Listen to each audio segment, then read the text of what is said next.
It's interesting.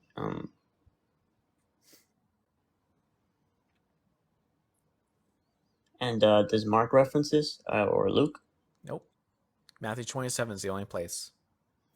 I saw a comment. Let's see. That someone referenced the Mark 13. Mark 13 says it mentions it as well. Hold up. Just a second.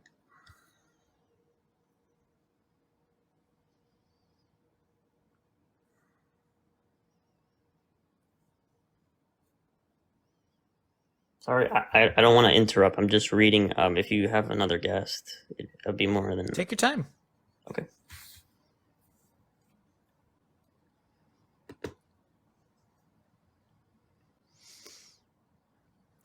Pretty sure Mark 13 does not Jesus hasn't even died yet in Mark 13. Yeah, I just read a comment. It was just reading a comment. Just checking.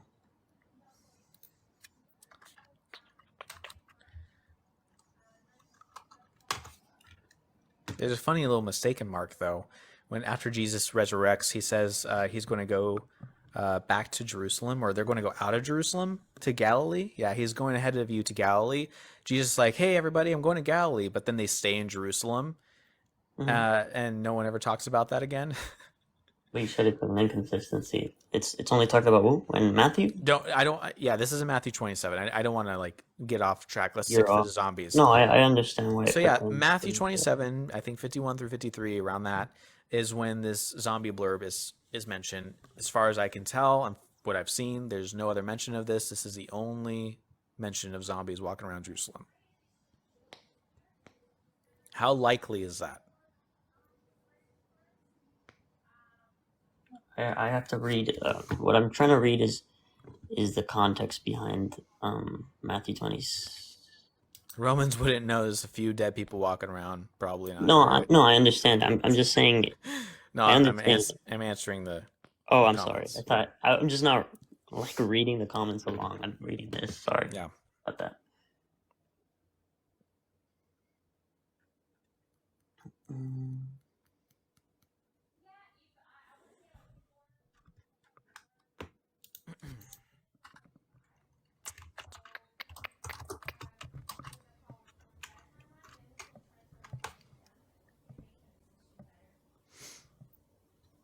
Do you want me to read it for you? I'm sorry. Do you want me to read it for you? Matthew 27. Yeah. No, I'm reading it. I'm seeing, trying to find an explanation somewhere online. No, I'm seeing like a synopsis of the entire. Yeah. While you do that, you can mute me if you want. I'm just going to read it for the chat so they know what I'm talking about. Okay. Matthew 27, Yeah, sure, 51. Sure. At that moment, the curtain of the temple was torn in two from top to bottom. The earth shook, the rocks split, and the tombs broke open. The bodies of many holy people who had died were raised to life. They came out of the tombs after Jesus' resurrection and went into the holy city and appeared to many people. That's it. That's it. That's it. That's all we have. It just stops. No, that's the only blurb we have of all the history of the most significant thing to ever happen to all of humans. That is called necromancy. And you know what's funny about the necromancy? The Old Testament literally tells you to be wary of necromancers. So Jesus did some necromancy. The Old Testament says be wary of necromancers. Contradiction much? Picks up back on Acts 19. Oh, does it pick up on Acts 19? I don't think so. But let's find out. I'm willing to jump and see. Not heard the Holy Spirit. Receive baptisms. Not seeing anything yet. This one for 2 years. Sick, illness, or curing. Nope. It spoke in the name of Jesus. Paul preaches, I command you, come out. I see possessions. People being naked and bleeding. people. Nope. I'm not seeing it in Acts 19. I'm just quickly kind of going through it, but so far, nothing mentions zombies. So yeah, I mean, that's what we got. People are just giving me random verses now. This is the last one. Acts 7:43 better say something along the lines of zombies, or else I'm just going to stop. Nope, nothing about zombies. Okay. So it looks like that nobody knows what to talk about in this verse. It comes out of nowhere. It stumps people every time. Usually I just have to move on to the next guest. I'm trying to see if we can continue on, but this is usually a stopping point because there's no answer. This is the same look that pastors give me when I mention it and they go, and it goes, so, and they go, I didn't know that was in there. It's a metaphor. It's a metaphor. The good old pedal back to metaphor. I'm assuming that's what you'll find online. It's a metaphor. They're cooked, Casey. I added too much seasoning to this one. I added all the seasoning, and now it's a little crisp, a little black crisp on the pan, barely hanging on. It's burnt. More seasoning. More. Get some oil. There's just nothing left. It's evaporated. It's the smallest little crisp. There's no getting out of this fire. Except for running away. I need a Netflix special, thank you. That would be fun to do a comedy special on Christianity. I know. The broilers in action. What's up, Cypress? Yeah, that's how my faith went too, Alex. This is why it's faith-ending questions. They're faith-ending questions for a reason. And it's funny because people will say, my faith didn't end. It did the moment you say, if you see anybody come up here and they're talking to me, the moment I point out something and they change their stance, they say it's a metaphor, they've lost their faith in God. Why? Because if I show you a verse like Exodus 4:24 and you have to say that didn't happen, it was a metaphor, there's something wrong, you've lost faith in your God. You don't believe your God actually did something, right? Or if you start backpedaling and change your answer, that means you've lost faith. You go, the faith I once had is now changed. Now, maybe at this certain point in time, you won't lose complete faith, but you'll lose some faith. Still making it a faith-ending question. Alan, are you still there? Are you still with us, buddy?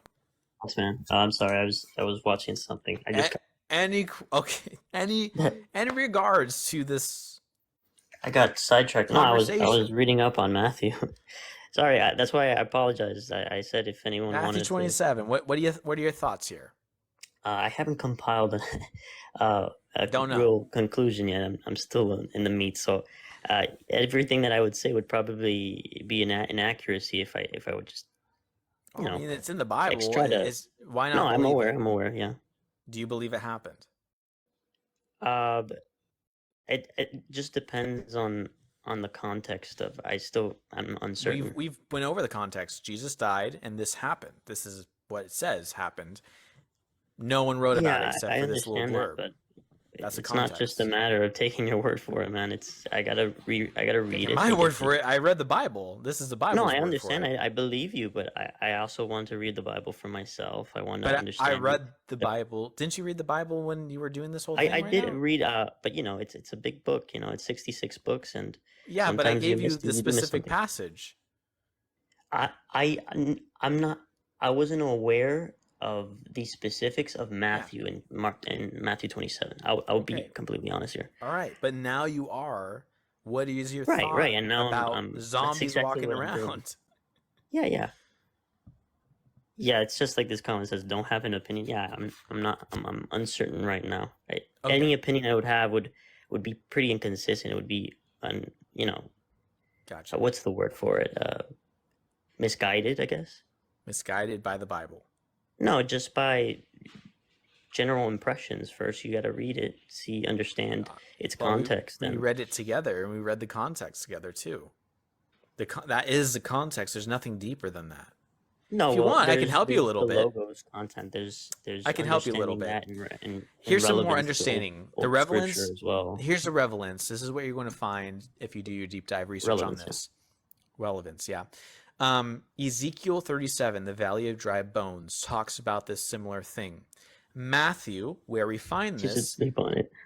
Matthew, where we find this verse, is a big connoisseur of trying to make Jesus the Messiah because Jesus failed every single messianic prophecy. So what Matthew, the writer of Matthew, did is pull from different verses in the Old Testament to try to fit in his book. Cognitive dissonance. Yeah, what Matthew did was try to fit in no. from the Old Testament things to make Jesus the Messiah. Things like the virgin birth, and this specifically, the Valley of Dry Bones in Ezekiel 37, that the dead, the bones will come alive and walk the holy city. This is mentioned, and Matthew read that and tried to pull from it to make Jesus more of the Messiah figure. The problem is, no one else wrote about this, and it doesn't really make sense for this to be fitting in here when you read the Valley of Dry Bones, because a lot of stuff is supposed to happen in that passage of Ezekiel that Matthew, I guess, I don't know. Maybe he thought no one would ever read the 66 books together, because in Matthew's time, they didn't have a Bible with all the 66 books.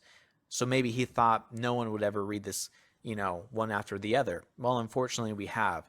And we can see that Matthew was a fraud. And what he wrote down was fraudulent. These are fraudulent prophecies and fraudulent things to come to pass. So that's the reference. If you go read Ezekiel 37, you'll see why this is mentioned in Matthew 27. That's the clear indication, as far as I can tell, and as far as other people can tell as well. It's kind of a clear, concise reason. But Matthew failed to understand that we would one day have all the books and all the knowledge to look at and scrutinize his own writings. So Matthew failed. Okay, I'll take into account what you said.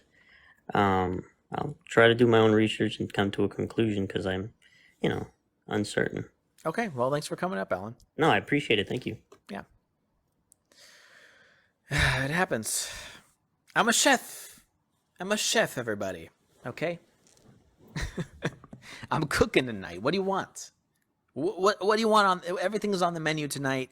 For you, chat, I'm cooking up a storm. Okay? I'm cooking. What do you want? What's on the menu? Everything's on the menu. You just tell me what you want, chat, and I'll cook away. Okay? I'm cooking over you. I have all the seasonings. I have all the oils. Okay? I have the thyme and the rosemary on standby. Don't you worry. Okay? We're going to be cooking up all night. All right. Let's go with Pixel. Nom, nom, nom, nom, nom. Deep fried cognitive dissonance. There we go. We're getting some deep fried cognitive dissonance today. Pixel, how's it going? Are you Christian? Hey, what's up? Hello? Hello? Can you hear me? Yes, I can.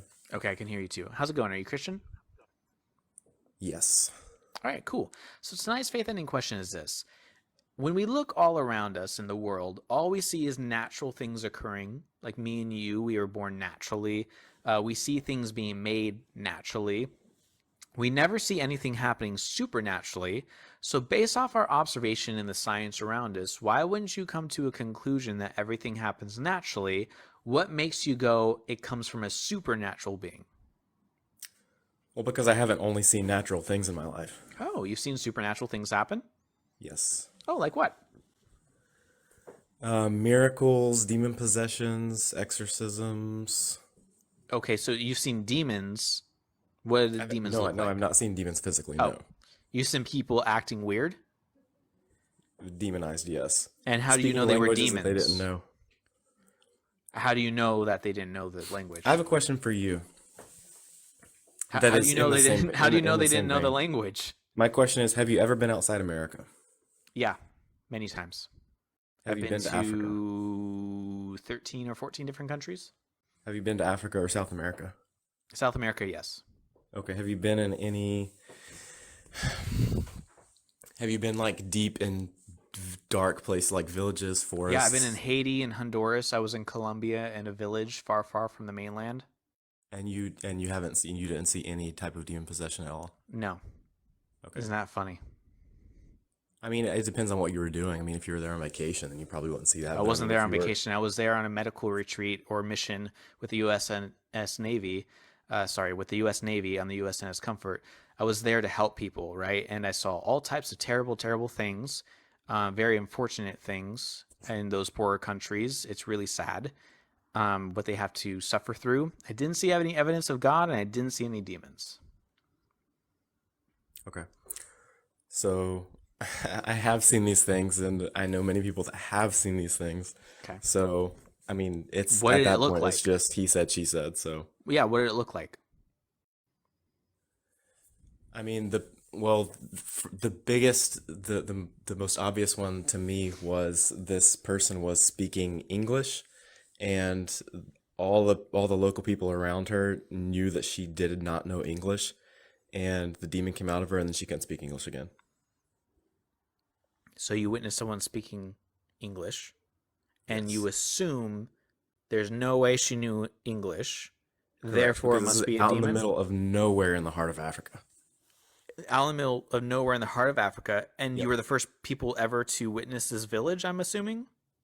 No. Oh. So there was other English people before you that might have visited them? No, probably not. Oh no. So you're the first English speakers to ever visit them. Likely, yes. And you know this because Because the other locals in the village told us that. that you're the first English speakers. And who was talking to you in the village that you knew was speaking? I mean, it's the type of setting where everyone knows everyone, and it's a very remote location, and And so they don't everyone lie knows there. what languages people can speak. It's a very small community, and they Do you tell think you, they lie there? "Oh, I'm sure," but Okay. you can tell when someone is taken aback by something Sure, but Pixel, I got and a whether they're question. lying or not. If they knew that some English foreigners from America who have a lot of money, if we can trick them into feeling bad for us and giving us more money, and they do something like, I don't know, pretend to be demon possessed so that the foreigners from America who don't know any better give us money because they feel bad to help us build a church or give us water or whatever, do you think that's possibly a thing that could have happened? Certainly, yeah, but there was no money involved, so So they put on the act for free. no. I feel like you read into things too much and you create scenarios that just I do. just That's why I don't have faith in exist. questions. I read into The things the because main reason why I wanted to I hop on was don't take because things face value, Pixel. I don't just hear a story and go, "Oh my, you're that's Jesus." I go, "Well, what's the reality behind that story you just told me?" And I just so gave you a you do that scenario with that's very everything or likely. only with the Bible? Correct. I do that with everything. I don't just listen to things. I try Really? to Okay. yes, I try to investigate the truth. I don't just take things at face value. Okay, so have you so I hopped on because I heard you talking to the previous guest Mm-hmm. and you were mentioning that you have a problem with the documents of the Bible, the sources being like 50 to 100 years. Yeah, we don't have the originals and we don't know who wrote them. Okay, but then there's other historical documents like Okay. biographies on Julius Caesar that Sure. weren't written till like 1,000 years later, and Okay. you take it at face value. Who said I do? So why is that? What? Who said I do? You, as in just When? the general When did populace. I say that? Do you not? I don't. Oh, okay. Well, Yeah. that's okay. That's impressive then. Yeah, I see stories about Julius Caesar and go, cool, that's what people thought might have happened based off some books. Oh, okay. Doesn't mean it actually happened. And I don't care if it did happen or not. It's like, oh, that's some interesting history if it were true. But I don't know. I have no idea if these actually happened or not. It's just like, well, that's a cool story, I suppose. Oh, okay. Yeah, it doesn't change my mind or my life if Julius Caesar did or did not die certain ways. If et tu Brute didn't happen or did happen, could just be a fun little plot point in a story, you know? I don't know, but if it did or didn't happen does not change my life at all in the slightest. It just makes me go, okay, that possibly might have happened. Interesting. Cool. Possible Don't history. you, don't you think it's funny how a lot of people will scrutinize the closeness of the original documents to the time they were written with the Bible, but not with other historical documents? I personally do. You personally do what?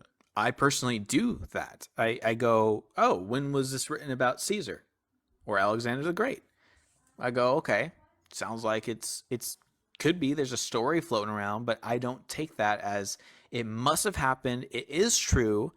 I say what's written Sure. about them is written about them. I don't Sure. think that they're necessarily true stories or not, because I think that people, especially emperors and conquerors like Alexander the Great, have mythos around them, right? Sure. They Yeah.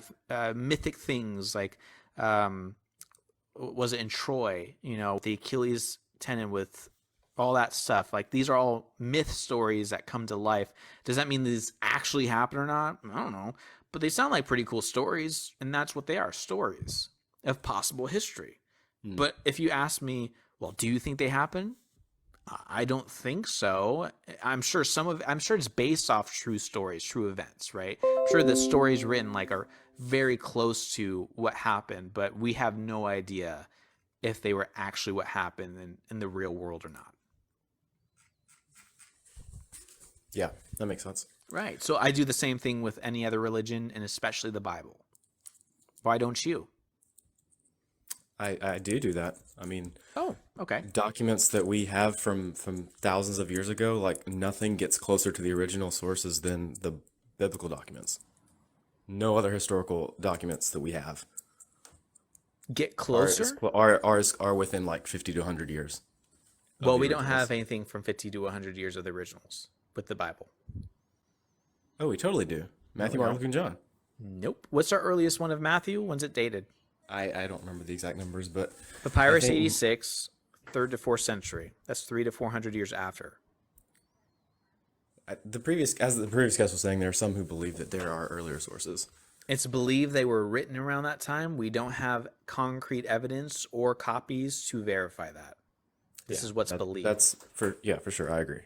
Right. So what we actually have is hundreds of years removed from the events themselves.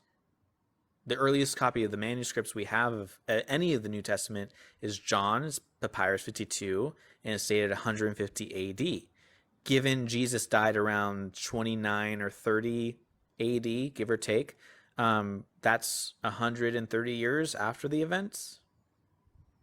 And we also, this is a big important plot point, we don't have all of Jesus's life. We have 30 years of his life unaccounted for. We only have about 3 of his entire story, 3 years of his life. That's it. And all of them, by the way, copy one another. Like Matthew and Luke heavily copy Mark, and then John goes on a crazy ass spiel of making him super divine for some reason. Well, I mean, back then when people documented people's lives, they didn't document things like we do today with biographies, where we just cover the entire person's life. Back then, Sure. it was more of what their Okay. prime point of life was, like what mattered, what they wanted to show the world what mattered. So that's why we Okay. only have most of the documentation on Jesus is his ministry phase. Okay, so why do you hold those to even be close to being true? What causes you to make those things be true? Can you ask me a more specific Yeah, question? why don't you scrutinize them? Why do you take them in face value and say these must be true? What causes you to think these stories aren't made up? I mean, a lot of reasons. One, I was mentioning it before in the chat, is that all the disciples in the early church went through so much persecution and martyrdom. And if they had actually believed, if they actually knew it was a lie that Jesus rose from the dead, they wouldn't have gone as far as they went. They would have given up and Who was said, martyred? You know what? This is not worth dying for. I'm not doing that. Who was martyred? All the disciples minus one. And your evidence for that is? I mean, that's pretty set in stone church It's history. not. It's actually not. This is Because you another don't thing want that it made to me. be? No, this is actually another thing that made me lose my faith. Dr. Sean McDowell is the son of Joshua McDowell, who's a very famous pastor. Yeah. Sean McDowell wrote his dissertation for his doctorates about this specific topic. He had a lot more to say too. There was like, it's a big dissertation, but there's like a couple chapters on this specific topic, and he himself has concluded and is now sharing to stop the misinformation that's been happening in the church for hundreds and hundreds of years. The idea that there's martyrdom for Jesus. There's actually zero evidence to find that there is martyrdom for Jesus. There's only two examples, Peter and Paul, that we find inside the Bible. We don't know if they had a chance to recant, meaning, I don't actually believe this stuff, don't kill me. We know that they might have been preaching and that they got tried and maybe put to death for that. Maybe. This is, again, only the Bible says so. Every other apostle, we don't know. We have zero evidence for that. And again, we don't know what these people were preaching and if they actually believed it, if they knew it was a lie or not, if they had a chance to recant. We don't know any of that. So we don't know if people died as martyrs for this faith. We don't know if they thought it was a lie or not. There's no evidence for that.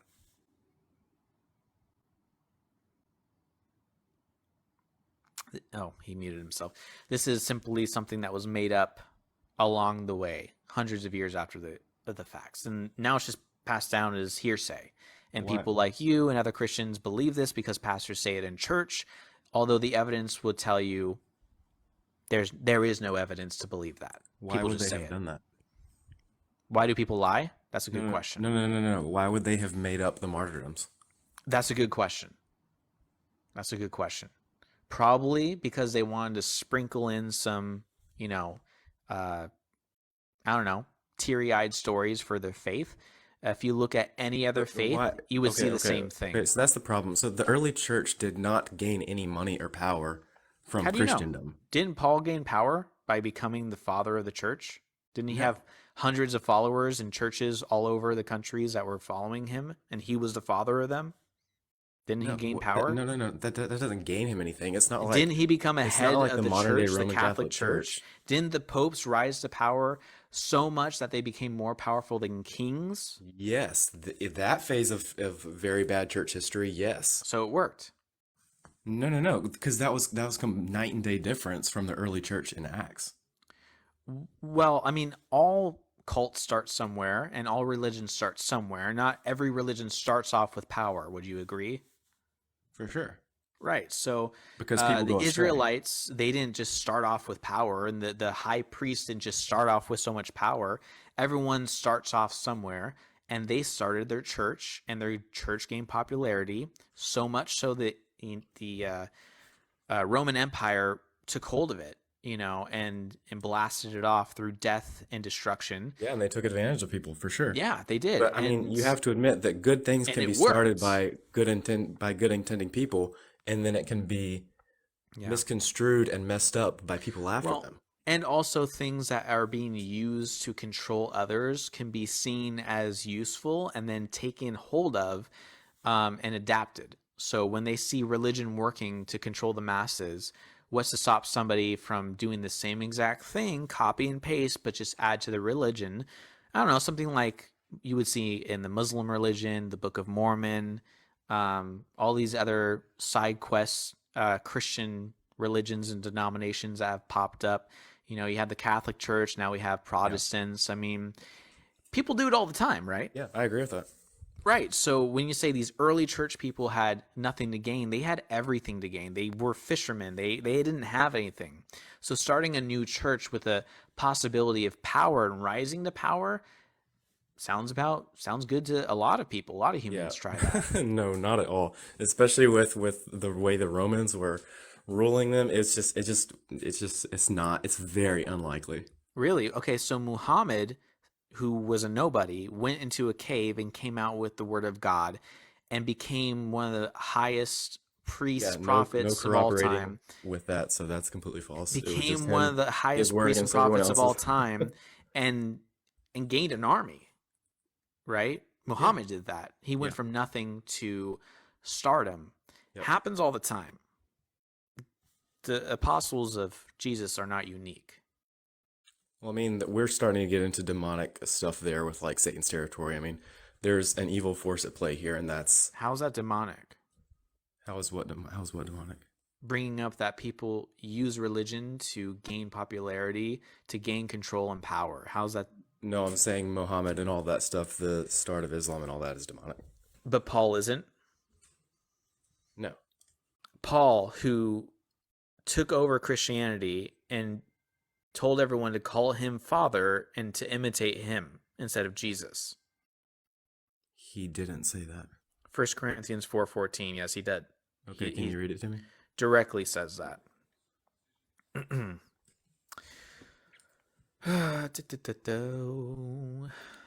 Just adding some spices, everybody. Don't mind me, just adding some spices. 1 Corinthians 4:14. I am writing this not to shame you, but to warn you as my dear children. Even if you had 10,000 guardians in Christ, you do not have many fathers. For in Christ Jesus, I became your father through the gospel. Therefore, I urge you to imitate me.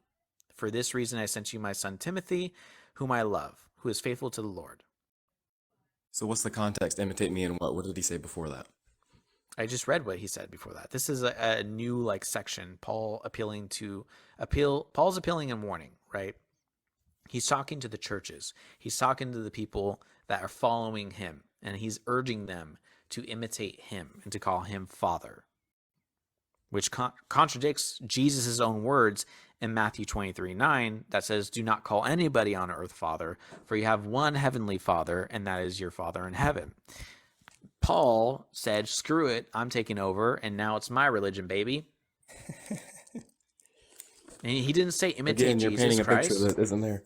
I'm You reading did that with the what's... zombie thing too, which I'd like to address at some point. But Go what was ahead. that again? Give me it one. No, First Corinthians let's what? jump. 1 Corinthians 4:14. Let's jump to the zombie thing. I would Okay, love to hear let me somebody just give me check an this answer. passage out for myself real quick. Sure. 4:13. Interesting that you don't trust me reading the Bible in front of you, but you do trust these demon-possessed people in Africa that they weren't lying to you. You're like, no. They were definitely not lying. No, I believe you were reading the right verse. I just want to read what's before that. Go ahead. Wait, 4:13? 1 Corinthians 4:14. 4:14.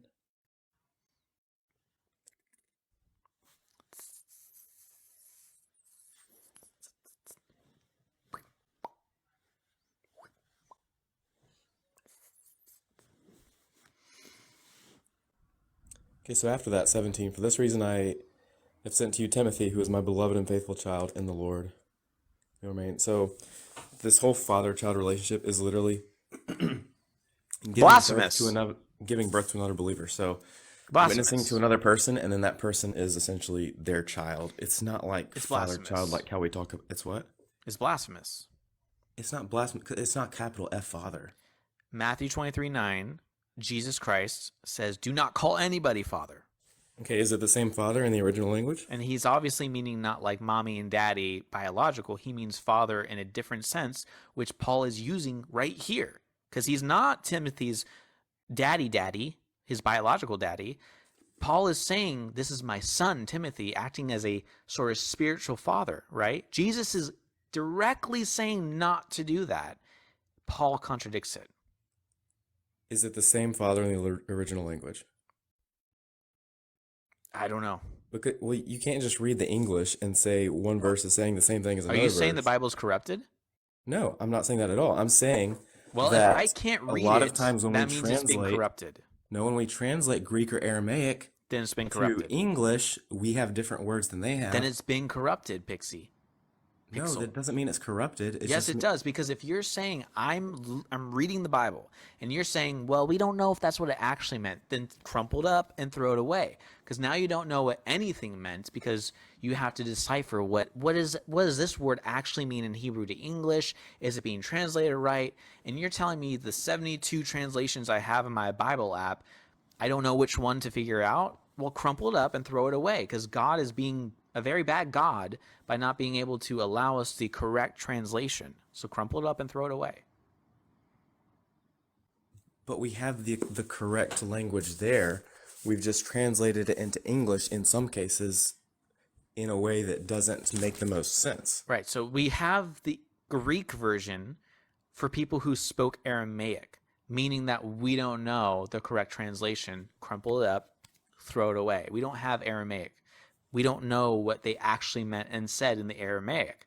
We have a Greek bilingual person trying to translate what someone said in a different language, writing it down, and now we have a thrice removed someone in English writing down what the Greek person said for the Aramaic person. Crumple it up and throw it away, because now you have a lot of translation issues.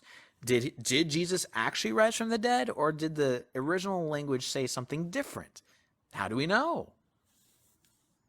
I'm just talking about individual words. So you're cherry So picking. here's a good example. In the original language, they had like 4 or 5 different versions of the word love. Today, we only have one version of the word love in English. So every single time they talked about these different loves in the original language, we just translated it straight to love because we only have one word for love. But if you want We to have dig different more, adjectives like for love, though. with each verse, what? We have different adjectives for love. No, We can but we only have explain one different word love. types of love.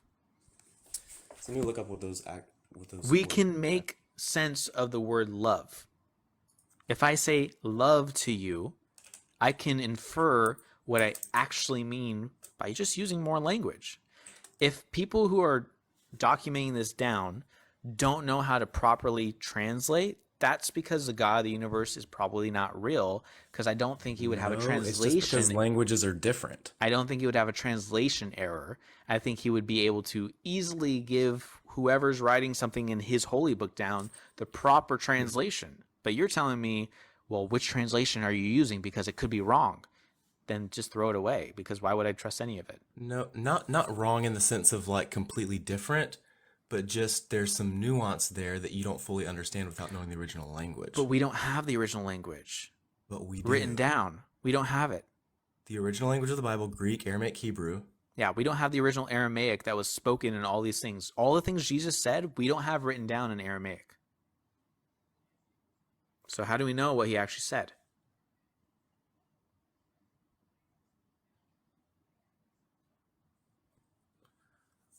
I mean, I'll have to look into that. I mean, That's a fact. All the New Testament was written in Greek. So how do you know anything Jesus said in Aramaic was correctly transferred over when we can't compare it? We don't know. I would assume because his disciples and followers knew different languages and Well, they we don't translated know it into the because, languages for the people they were talking to. but we don't know who wrote these, and we don't Yeah, know well, when I they mean, wrote them. That's a big key factor. yeah, we can get into that, but before we go into that, I want to finish this point of the love thing. So there's different words for love: agape, chav, ahav, and these mean different types of love. So one is like a romantic type of love. One is like a friendship type of love. I know. I've One heard is this like in a church for the father-son type of past love. 28 years. I know exactly the agape love. Okay, so that's a perfect example where Not we don't really. have different versions of the word love. So every time they translate it, we just have it in our English Bible as love. So yes, when we read the verse and it has the word love in it, yes, it does mean love. But if you want to dig into it and understand the deeper meaning behind the verse, you go into the original language, find out what type of love they're talking about, and then you have a more clear picture of what the verse is saying. And that means you It's have the same exact thing 72 with every other verse. translations. You have 72 translations in the Bible app that contradict one another of what they actually mean. How is God's word having such issues? I don't think this is the God of the universe. It sounds like a human error, and it sounds like human making things up, and they can't follow one another. Yeah, there's contradictions, but the question is how big is the contradiction? If it's That's a good question. if it's so contradictory where it's saying something completely different, then yeah, that's a problem. But if it's just like a very minor thing where it still means the exact same thing, or Okay. still paints the exact same picture, I it have- just says it in a different way, then there's no problem with that. I have a passage of Jesus where something completely different happened that was not in any of the earlier manuscripts and pops up in the 12th century. Are you interested? Yeah, what's that? John chapter 7 through chapter 8, the story of the woman caught in adultery when Jesus says, "Those without sin cast the first stone."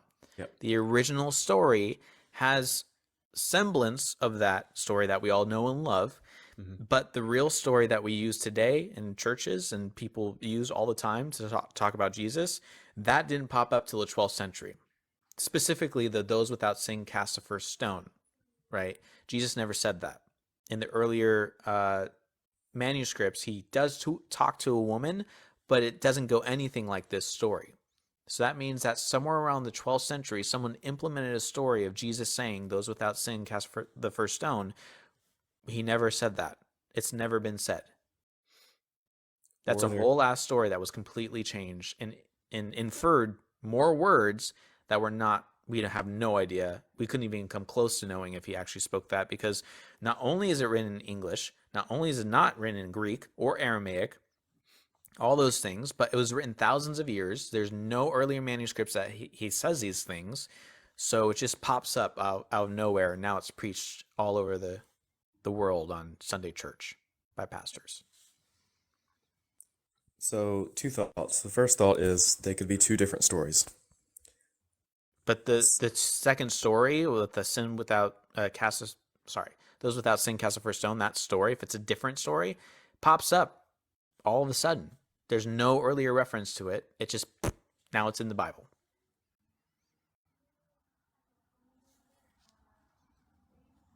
So what's the problem with that? You're saying you want the same story to be repeated multiple times across multiple places? What's the story of Jesus popping up 1,200 years after he died and now is being preached like it actually happened? What's the problem with that? Wait, what? A story of Jesus Christ popped into the Bible in the 12th century. It's just there, right? We don't have any earlier manuscripts of it at all until the 12th century. And now people preach it like it actually happened when we have no idea if it happened.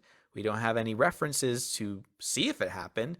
It's just now a thing. It's like if I went and added things to Jesus right now, and 100 years from now, people started referencing what I said and I wrote down in 2023, and they just started speaking in churches like this is a fact, like Jesus said these things.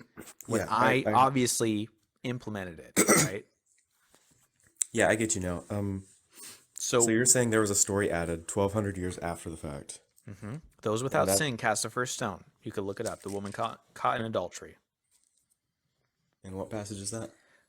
John 7:53 through 8:11. And it should have a blurb on your Bible that says what I just told you, that in the earlier manuscripts, it's not found.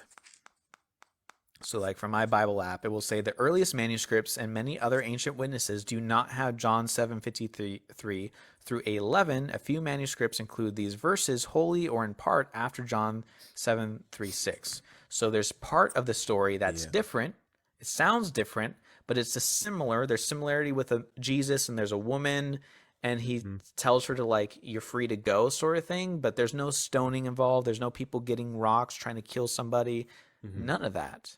There's no adultery, right? All that was fabricated in the 12th century, and now people preach it like Jesus actually said that. Yeah, my NASB doesn't include that. Okay. It leaves that out, and then it has the blurb. It says later manuscripts add the story of the adulterous woman. Yeah. And by later, it means in the 12th century, by the way. Not like later, like, 50 AD, 70 AD. No. This is 1,200 years after the events of Jesus. Yeah, so that's fine. So I would say that shouldn't be included in Bible translations. You're right. So now we have a whole ass story of Jesus that was just popped in. That's a very widely known and popular story of Jesus, by the way. How do you know, based off this evidence, how do you know other things weren't popped into Jesus' story, his mythos? Well, I mean, you'd have to show me the same evidence for those things. You can't say, oh, because this evidence over here points to that means that it's the exact same way with everything else. You can't say that. Okay, well, we know that Matthew and Luke heavily copy word for word Mark, right? Well, they weren't copying; they were all referencing the same source material. No, there's word for word copies. If you go and read Mark and Matthew and Luke and start writing things down, you'll notice things start to sound exactly word for word the same. Yeah, source material, but not the source word for material word. is Mark. Yeah, like you can literally read all 4 gospels side by side, and they're not word for word verbatim. Which is actually further proof that they are more valid, because Otherwise, because if okay, if Because they someone was contradict each other? because what? They contradict each other with their stories. That's how you know it's more valid. No, because there's minor differences. They're not minor. They're pretty big. No, but this is the same types of differences that you would find in four different witnesses to an event today. They're all telling the same story, but With their wildly versions different- of the story are a with little wildly different different- because they're from four different perspectives. With wildly different accounts. They're not For widely instance, different account. for instance, Jesus, after he died, said he's going to go to Galilee, in Mark, but in other books, I think it's like Matthew and Luke, he stays in Jerusalem. So he either went to Galilee after he rose from the dead or didn't. And that's pretty big. Did he stay in Jerusalem the entire time, or did he go to Galilee? Or Like he both. said he was going to. One happened at a later time. Or Like, both, but the point is one says he never left Jerusalem.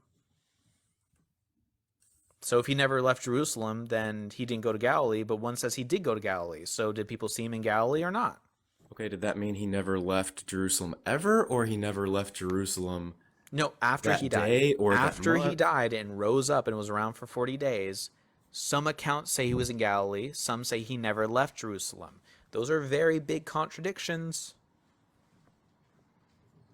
He either did or didn't leave. One source is saying he did not, and one saying he did. I mean, you'll have to show me exactly what those two verses say. Right. There's a lot I can pull from the Bible over and over and over that I would have to show you. I Not honestly don't think Bible there is. study I time. think there's like four There or is. five stories that you probably have that seem like they have differences to each other. Mm-hmm. But okay, compare that to how many total stories there are in all four gospels. Hundreds. So you've got maybe 5 out of hundreds, and all the other ones talking are about? like No, there's more. perfectly in line with each other. Look at the book of John. The book of John gives stories that you don't find in any other gospel. So you have 3 gospels all agreeing, and then John that just starts saying some things, right? So those are 3 accounts of Jesus not doing something, and 1 account of Jesus doing something. Okay, so that's 3. 3 what? 3 stories. Yeah, that's 3 stories written down, right? We can go on and on about all the things that Jesus did or didn't do, and we Can can't you back though? them up. I don't think you can. I literally do this every day, and I bring up new information all the time. I've already gone over more with you than I usually do with any other guests. I think there's an overwhelming majority of events that don't have Contradict any one another? contradictions compared How to the did ones Judas that die? do maybe have a few contradictions. How did The Judas people- die? What? How did Judas die? How did Judas die? Yeah, did he take the money or did he not take the money? Did he return the money or did he keep it? Did he hang himself or did he spill his guts out and die? I think all of that happened. But the stories don't say all that happened. You have 2 different stories and you say Because they're both from happened. different witnesses with different perspectives at different points in time. No one saw him do this, though. What do you mean no one saw him do this? No one saw him do this. Do what? No one's followed him around writing down what happened and said, Judas hung himself. Oh, no, he actually gave back the money. Nope, he kept the money. Oh, he spilled his guts. He hung himself and spilled his guts. No one's following Judas around. No, there's not 2 people following Judas. What's he going to do next? Oh, he killed himself. And one person's like, he hung himself. And the other person's like, no, I saw it. He split his guts open. Who bought the field? Exactly. Well, I mean, What's up, planet? he hung himself, and then I don't know, the rope broke or the tree rotted, and he fell and onto a rock, and then his gut spilled out. Like, these types of things sound like And they're you got contradictory, but they're just not. Well, how did you get that? You just inferred something. I'm trying to explain how things can 2 seem different different, but stories. they could actually work together hand in hand. But you're just saying that No, possibly they're didn't not happen. different stories. They're different parts of the same story. And how did these 2 different people get 2 different parts of the same story so widely wrong? They're not wrong. They're just told from their own perspectives. Well, the person who said he spilled his guts open could have said he hung himself and then fell out, and then his guts like- spilled all over the field. You and me could witness an event at different times, and we would say different things about it. Right. And if we were trying to talk to the chat right now and give our 2 accounts and they were wildly different, do you think that would make the story credible or not that credible? I mean, Like, for instance, if they were for widely instance, different, then chat, yeah, it might be hard to believe. Let's find out. Yeah, Chat. Let's see if you believe this, chat. but just because something doesn't make Me sense and doesn't mean it's Pixel both false. went to Africa and saw a girl get possessed. Now, I didn't see this girl get possessed. He said she did. Well, I saw she just ate some bad chicken and threw up. He's saying that she got possessed, but I don't think it's true. Those are Now, two completely different things because those two completely different things. I mean, you Yeah, saw those contradict something each that other. looked like a possession. I like something that looks like just being sick. You call it Yes, possession. I I call it agree. food I agree. poisoning. These are contradictions Yeah, those with contradict our each other. story. But being But we hung both and then saw your a gut girl. spilling out, those don't contradict each other. But we both saw a girl, and we both were in Africa. Now, is our story credible now? No, because we were coming up with two completely different ideas, right? Yeah, agreed. You are saying that Luke and Matthew came up with two completely different ideas, but you're saying somehow they cross over when they don't. You're just saying they don't. That doesn't mean it's true. Yeah, because there's two different stories that don't sound like one another. No, there's two different parts of the same story That don't sound like one another. because they're not one another. Oh, Acts and Matthew, sorry. Right. I feel like you're not listening, right? So, and I can go on No, and on, I'm totally right? listening. Who- If two who different saw parts of the same Jesus? story contradict each other, then yes, it is questionable. Okay, But who if- saw but if they Jesus? don't Who saw contradict each Jesus at other- the tomb? One account says that a woman saw him and he said to go away and not tell anybody. Another woman went and told everybody. Mhm. Again, at different times. Some say two women, some say one woman. Yep. You're saying at different times, Yep, even one though was in the morning and one was later. And how did you come to that conclusion when it's not written? Was there an angel there? Was the tomb rolled open? Or did it roll open when they got there? No, I'd have to read it again, but I mean, it's just a guess. It's just a guess, right? So now for the big one. Were there zombies that walked around the holy city? And did many people see them? Yeah, not okay. talk So about them. the first problem with this is that I think you're painting it to be a picture. You're painting it to be a more cinematic, grand picture than it probably actually was. Do you want me to read it for you? No, you don't have to read it for me because I heard you read it to the previous guest and I know the Right. story. And the story goes, you're saying zombies. they came to life. Yeah. And holy people that were dead came to life. That's a zombie, correct? It's not the zombie in the sense like Walking Dead or World War Z, no, with rotting flesh and eating people and making I didn't weird say sounds. that. No. There is zombie. That's what a zombie is, rising from the dead. Okay, so We would classify that as a zombie. They me were ask you zombies. this. Okay? ask you And they this. walked around the holy city and no one talked about it except for Matthew 27. That's the only blurb in all of human history. So you're assuming a lot with all this. Let me ask you this. What am I assuming? If I died right now in my house Yeah. and then came back to life right away and then went over to my neighbor's house, do you think my neighbor would know that I had just died? Do you think they would ask questions? Well, one, I would ask, how do you know you died? I literally died. For the sake of the argument, I actually died. Okay, so Okay, for but- some hypothetical to try to prove your weird point, you actually died. You came Yep. back to life because Yep. you somehow resuscitated yourself, and now you went to your neighbor and you told them that you died, or what? No, I didn't tell them anything. I Oh. just spoke with them as normal. Yeah. I acted normal. Uh-huh. They would not know or suspect that I had just died. Okay, yeah, they probably wouldn't. You're right in that So weird the scenario. exact same thing is possible with the story in the Bible. Okay, now that you want to take this weird giant leap, holy people who have been dead, probably been dead for a while. Okay, That's one thing you're assuming. And hold on, and even if they weren't dead for a while, they might have been buried because it says it rose from their what? They're Tombs. graves, yeah. Their graves. tombs, that's fine. That means people buried them. That means their family buried them. You think if I buried my father or my grandfather and they rose from the grave, I wouldn't be like, what the fuck? You think I wouldn't lose my goddamn mind if my father or somebody who has passed away in my life rose from their grave that I buried personally? You think I wouldn't understand my father who I buried personally rising up and talking for me? You think I would be like not confused and going mad? No, I think you would be like freaking out for sure. Right. So I'm pretty sure in Matthew 27, people coming from their tombs and Yeah. walking the holy city from the dead, it says specifically raised to life. I'm sure people who would know these people would start freaking the fuck out. Right? Sure, maybe. So then, what are you expecting to Sure, come of all that? maybe. I don't know. Maybe people writing about the most crazy event in all of human history, that a bunch of dead people rose from the dead. So A lot of them, not just one or two like and Jesus. you would and A you would lot of them expect at you once. and you would expect you would still expect that from the level of not illiteracy that there was back then, but probably the lack of education or the ability to write.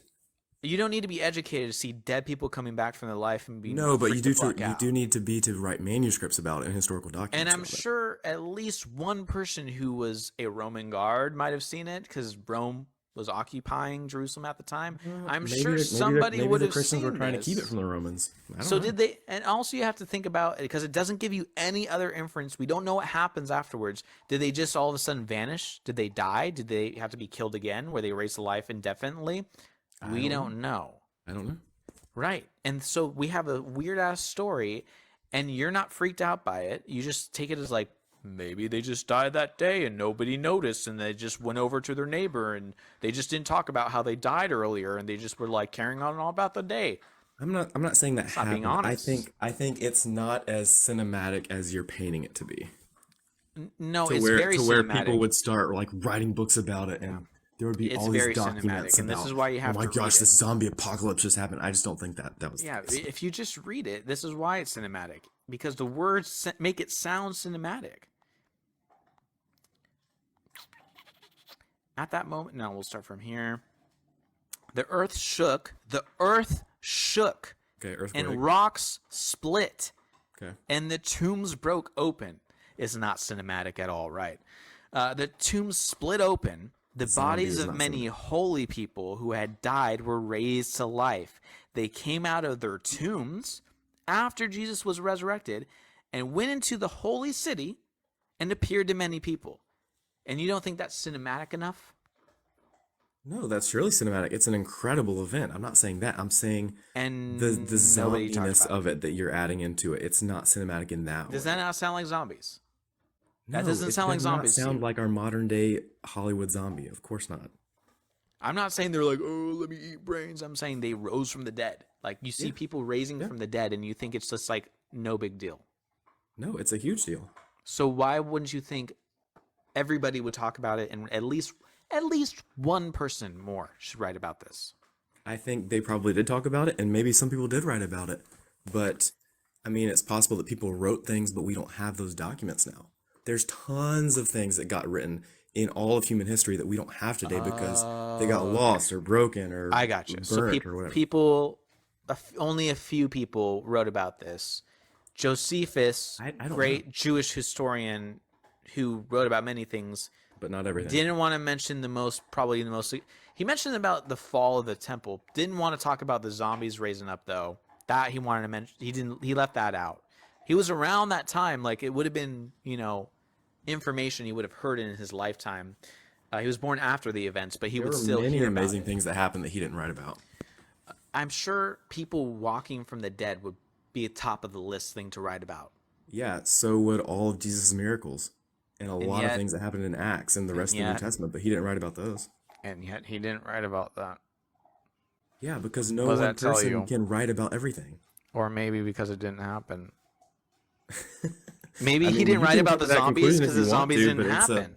it's Maybe a he didn't write very about Jesus walking on hasty water conclusion. because it didn't happen. Maybe he didn't talk about Jesus rising from the dead because it didn't happen. Maybe when we actually look at the outside sources of the Bible that don't mention these crazy miracles and things happening, it's because they didn't actually happen.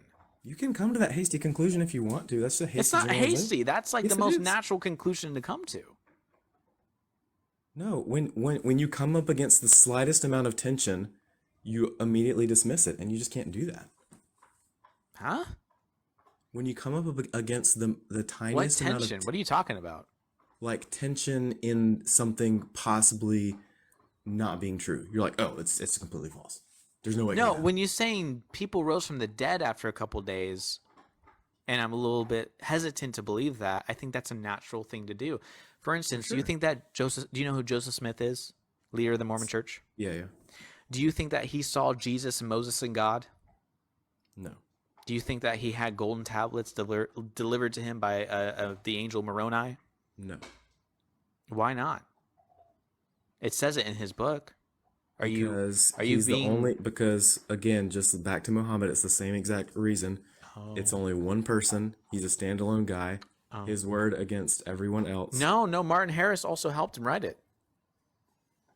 There's more than one guy. And he had everything to gain. Martin Harris helped him write it. Brigham Young helped him start the church. 12 people signed a legal document saying that they witnessed the golden tablets.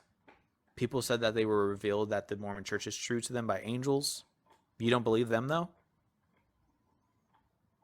But you believe Paul, I'm assuming, saw Jesus on the road to Damascus. Yes. You believe that? Yeah. So you believe Paul, but you don't believe Joseph Smith. No, I do not. Why?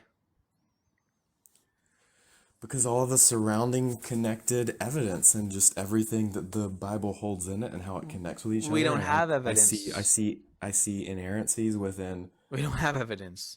Joseph Smith and Mormonism and all that. I see inerrancies in every religion except for What Christianity inerrancies and do the you Bible. see? I'm curious. What inerrancies what? do you see with Joseph Smith and the Mormon religion? I mean, again, back to the it's his word versus everyone else. He Well, it's Jesus' words. claims that It's stuff Paul's claims word. that claims that stuff was in America at a certain time period and actually wasn't. Okay. Stuff like that. And Paul also claims some stuff as well, right? Not that we can back up. Correct? Like what? That he saw Jesus and was blinded. His name was Saul and now it's Paul. You take that at face value. Why? Because of everything surrounding it. I mean, it sounds like you know all these stories from the Bible, so I assume you know that the complete life change that happened going from Saul to Paul, like that would not What have was the happened life in change? any other way. What was the life change? Going from persecuting and killing Christians to becoming a Christian and becoming... Do we know he actually killed them? No, but we have very good No. reason to believe that. Maybe he persecuted them. Maybe he went with the Roman guards and the Roman guards carried out their duties. I don't think Paul himself actually did it. Paul sounds like more of a coward. Likely that's the case for sure. But it sounds like somebody who was dealing with PTSD from doing something, and he then also had a chance. He sounds like a go-getter. He sounds like a real Trump, you know? And it sounds like he wanted to take over someone else's religion, and that's what he did. He saw an opportunity. Why does it sound like that? What makes you believe that? Oh, because Peter completely like disagrees with Paul and even argues with Paul at times, and Paul literally overtakes. I already mentioned earlier, 1 Corinthians 4:14. He takes over the religion.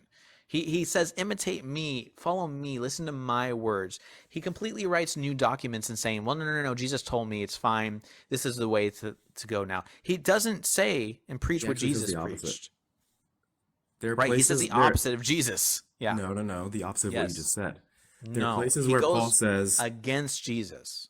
no. There are places where Paul specifically calls himself out, and he says, "In this matter right here, this is not from God. This is not from the Lord. This is my own personal opinion." And then he tells them something. So Okay, so he at least admits it at some point, right? yeah, he does exactly, which is Right, and you follow him? another pointing like evidence that he's not like purposefully lying.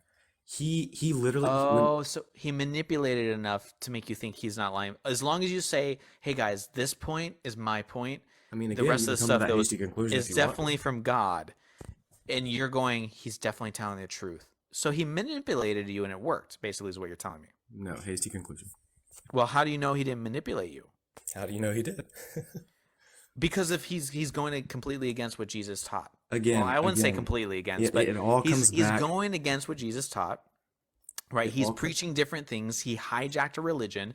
The people who actually walk with Jesus are like, "What the F are you doing?" And he's like, "Screw you, I'm doing my own thing." He builds his own churches. He gains power. He doesn't. Yeah, he does. What? Okay. Does he have explain- many followers? Paint a picture of what that power looks like to you. Does he Because have was many persecuted. followers? He was flogged. He was Does he whipped. have many That is not followers? power. Does he have many followers? Yes. Do you follow people following you exhibit some sort of power? No. Not necessarily. Really? So you Yeah. don't think that people who are following an individual and hanging on what they would, every word they say, So much so they believe whatever this person says will get me into the kingdom of heaven of God. That means if they tell me to murder somebody, I'll do it. You don't think that's power? If it was like that, then I guess yeah, maybe, but that's not Right. what it was like. Jim Jones, do you know who Jim Jones is? The name sounds familiar. He's in charge of the Jonestown massacre that happened. Oh yeah, that's right. That's right. He made people drink the Kool-Aid. Yeah, yeah. He had a bunch of followers and made them do some dastardly things. Do you think now that having followers can be powerful? Having followers in that sense, yes, can be powerful because Right. because in that sense he gained things from that following. And What so did you Paul. No, I need you to tell me what Paul gained from his following. Churches. Because what? Power. Churches, influence, power, money. Okay, where's the evidence for that? The money and the power. You don't have Within the evidence. You're just church. assuming Within that. the No, church. you were coming to the hasty conclusion for that. No, yeah, Again, you're right. I don't know if like he for sure was given money, but it is you're supposed to tithe to yeah, the church. no, but we correct? do for sure know that he was whipped and he was flogged and he was persecuted. Yeah, towards the end This of his is- life. this is what he You're went talking about from one and what he moment in went his to. life. Not one day of his life doesn't equip to the years that he spent being a Christian, correct? When he was Saul, he was at the top of the Jewish establishment. He And had you know this. he literally had the peak of power possible to him. No. He would not, if he wanted power and money control, he would not have gone from the No. best thing to Christianity. Best thing in what sense? In the Because sense if of you power and see power if and you control of money. see an opportunity to have more power, wouldn't you take it? Yes, but he didn't see that because there was not that opportunity. But he literally did, and then gained the power of followers. No, he didn't, and he couldn't have even no, known he that was did. going to be the case. What No, he no, had no. was the power No, through no. the Roman government. Saul's world. Then Saul's okay, Pixel, yeah. Pixel, listen to my argument. What he had was the power through the Roman government, not his own power. What he gained with Christianity was And the power Jewish through Sanhedrin. himself. What? Thanks And for the Jewish interrupting. What? Sanhedrin. Yeah. He had Roman power, somebody else's power. He, like Trump, wants to seek his own power, right? He wants his own followers. Okay. He gained exactly that through Christianity. He adopted a religion and made it about himself, and it worked. It's as simple as that. And you honestly think that he believed he could get that by converting to a religion that was being extremely persecuted by both the Romans and the Jews, who were the two top powers in that region? Yeah, I think there's go-getters in this world who will see opportunity and strike. That is a massive stretch. Okay, have you I ever f- I seen feel Have you like- ever seen The Wolf of Wall Street? I feel like you're choosing to believe that. Have you because ever seen The want Wolf to, of but it Wall just Street? Does not make sense. Have you ever Yes, seen ma'am. The Wolf of Wall Street? Okay, you Yes. know who that's based off of, right? Yes. A real person, Yes. right? And that real person, I forgot his name right now, Jordan, whatever his name is, Jordan, okay? The Wolf, yeah, Wolf of Wall Street. Jordan was a real person who took opportunity in stocks. This happens today, by the way. But he saw an opportunity with stocks, penny stocks. Now people were like, "Oh, the penny Belford." There you go, Jordan Belford. He saw penny stocks and was like, "How do I make money off it? How do I gain power through this?" And he did, right? Where other people saw a losing machine, losing money, it's a day job, it's what no one wants sees. He became a millionaire, multi-millionaire. Yeah. People see opportunity all the time and the right mentality. The Jordan Belfords of this world, the Pauls of this world, the Trumps of this world, they see the opportunities and they are great manipulators. Don't for a second think that people can't manipulate. They For do. sure. But And they my question use for you it. is, And Paul was just a people killing? manipulator. Were people killing the penny stock traders? Were they being persecuted and flogged and whipped and murdered? Were No, so was it's every single Christian completely being different. persecuted? Was every single Christian at the time being persecuted? Yes. No. Yes. The early What's your church, in evidence? fact, the What's your entire evidence? all of Christians are being persecuted. What's your evidence? Evidence in the Bible. So the book that is the In source Acts. of biases is your source. The book that what? That is bias, is writing the theme of the story. We're so persecuted. They're after us. They're going to come get us. It's one book of one source telling you a manipulative story. They're coming to get us.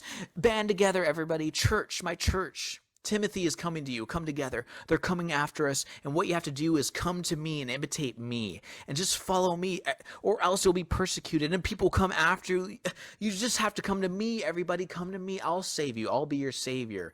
I will give you the power and the strength if you just come to me. It's called manipulation. And you have Yeah, one source and one guy's I story. don't see that at all. Because you're manipulated. No. The way that You're the way that you manipulated. are That's why you don't describing see it. Paul, like I don't see that at all when reading scripture. I do. It's because you're manipulated. You're already No, indoctrinated. you're taking these- taking a verse out of context. have the you're Jesus reading goggles your own on. translation into it, Correct. and then you're creating your entire Correct. belief system Yes. off of that one thing. Yeah. Same thing like you do for Joseph Smith in the Book of Mormon. No. Yes. You do the same thing. You don't believe his words because you've painted a narrative of Joseph Smith instead of listening to his words. You don't like his biases of the Book of Mormon and you think he's incorrect. I don't know why. He's telling you exactly what happened. He was persecuted, by the way. He was going against the Christian church. He was persecuted and he had a lot to lose, but there's just no way that having a lot to lose makes it true or not, right?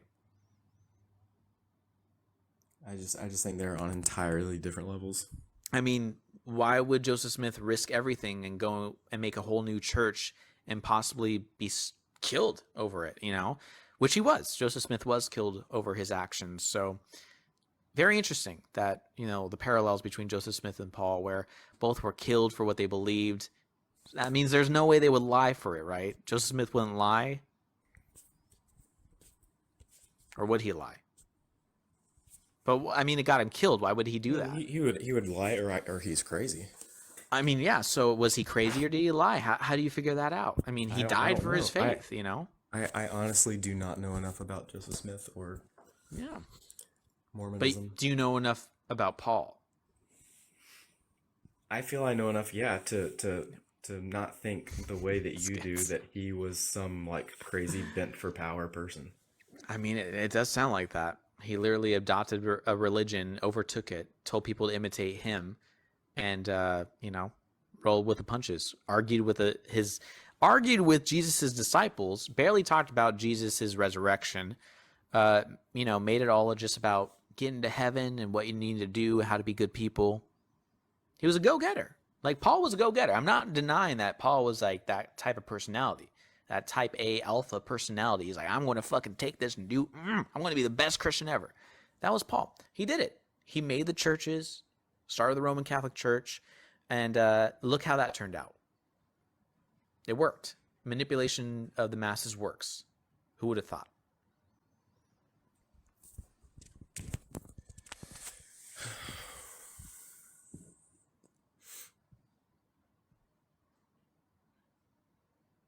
Yeah, Cool. I don't even Well, know what to say to It's that. okay. Thanks for coming up, Pixel. I appreciate your time. Yeah. Cooked. The big sigh. It's cooked.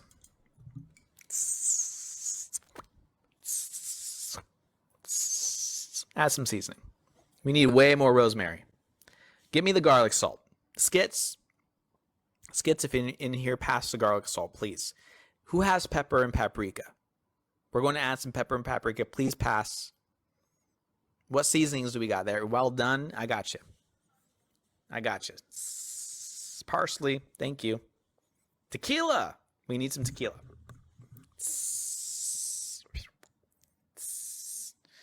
Cooked, baby. The mixed herbs. We are cooking tonight. It happens. It happens, people. Smoked paprika. Stumpy, how's it going? Are you Christian? Hello? Hello? Stumpy's not here. Hello? Hello. Elijah, how's it going? I'm good. How you doing? Good. Are you Christian? Yes, I am. All right, perfect. Are you ready for tonight's faith ending question? Yeah, sure. Go ahead. Give it to me. Right. So, sorry. If we look all around us in the world, all we see is natural happenstances. Me and you came about this world through natural processes that we've discovered with science. We have every step of the way figured out. We know how humans come about. We know how everything in the world pretty much comes about. We all see a natural way of things happening. That we see, like, this iPhone is a natural thing. It's not supernatural. So given the fact that everything we can observe around us is all natural, why do you make the leap to a supernatural being caused it? Why not think a natural being of some sort caused it? Oh, well, I mean, I disagree with the premise that all you see is natural. Oh, you've seen supernatural things? Well, I think that there's things that exist or that point to things outside of the natural world. Like what? Um, so you have things like goodness, truth, and beauty. Things Those like aren't physical, tangible things we can observe in the world. Those aren't yeah, like no, that's what I'm saying. substances. Yeah, I think that, but I think that those are things that obviously do exist. We're rational to believe in these things, and I think that Are those supernatural? I think that it's objective. I think that there's certain things that are objective. I do Are they believe supernatural? it would exist outside of this natural world. Yes. Are they supernatural? Yeah, I would say that these things are supernatural. I think if What you do want another example, I would say What do you think is supernatural? Because everything you just listed comes from a natural source. can you explain to me how goodness Goodness, yeah, right? What does goodness come from? How do you express goodness? how do you see or know that something is good? I would Well, argue that what does that even mean? so this is the thing. I would argue that things such as goodness, truth, and beauty have to come from a source outside of ourselves. Because other than that, How? if it's only subjective and we get to define goodness, then nothing is actually true. But you're just defining what we subscribe to as words and definitions. So if you eat some chicken, if you're cooking, like I'm cooking tonight, and you eat some good chicken, and you're like, man, that tastes delicious. I call that good. I call that delicious. You're just inferring words and definitions into what your substance is that you're eating. Everything that just happened is natural. None of that's supernatural. It's all coming from yourself. Okay, so like, I think here's the best way that I guess I could try to explain it is I know that there are things that are evil in this world, right? Which means that the opposite is also true, which means I know that there's things that are good. The things But you're just, but Hold the on. terms evil and good are things you're just defining as such. No, I'm saying that I believe in an objective truth. I believe that there is something outside of the subjective mind Okay. that pretty How'd you, much sets a base for okay. How'd you get to that conclusion?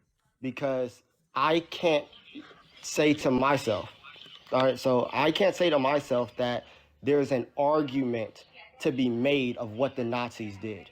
So you're saying because you haven't figured it out yet, that must mean nobody else has.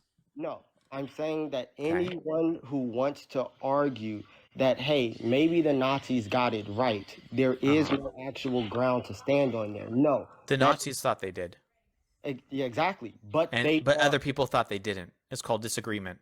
That's not supernatural. That's all natural. no, you're kind of making my point. Is although the Nazis That's natural. although the Nazis thought that they were right, I think you and I can both agree Yeah, that they were wrong. all that's natural. Nothing supernatural about that. No, all right, can we first at least agree on that? You and I can both agree from it's not even a real subjective thought. They are wrong. If and this is my I subjectively think they were wrong. okay, fine. So say for instance, you That's subjectively- natural. All right, let me just get my point. If you subjectively think that the Nazis are wrong, then things like goodness or bad and good or evil are all subjective. And personally, I cannot look at the world and be like, okay, I can't really say whether or not something is good or bad. Okay, but that doesn't prove that there is a supernatural being or not, or that those things that you feel is moral is supernatural. Everything you've explained is natural. These are all natural happenstances that we can observe with our senses. For instance, me and you are talking about it, and we're using our senses to understand one another. Therefore, we're using our natural ways of communicating and pathologies to talk in these sentences and definitions. All of that is natural. None of that is supernatural. No, so this is my thing, is that these things point to something outside of myself. How do you know? How did you come to that conclusion? So it's because I can't ever say that, and this is, you're asking me how I came to the conclusion, so I'm telling you. Yeah, but because Elijah, listen, if you look at something happening and you're saying, I feel or I understand that's bad, you're using your natural processes to do that. And then saying, because I naturally feel that way, that must mean something supernatural is telling me that, but you're only using your natural self to understand something's bad. I don't know why you're making a leap to say there must be something supernatural when everything you've described and felt is based off the natural. No, no. So yeah, so that, I guess that's where we would disagree on that. And I Not don't. sure how you disagree with that. Okay. Yeah, well, I would say that personally, like let's say growing up, or even you and I, we might not have an actual definition for love. We might not have an actual definition for good, which is why you said like these things are substances. We might not have a concrete definition for beauty, because some people would say that beauty is relative or subjective or things like that.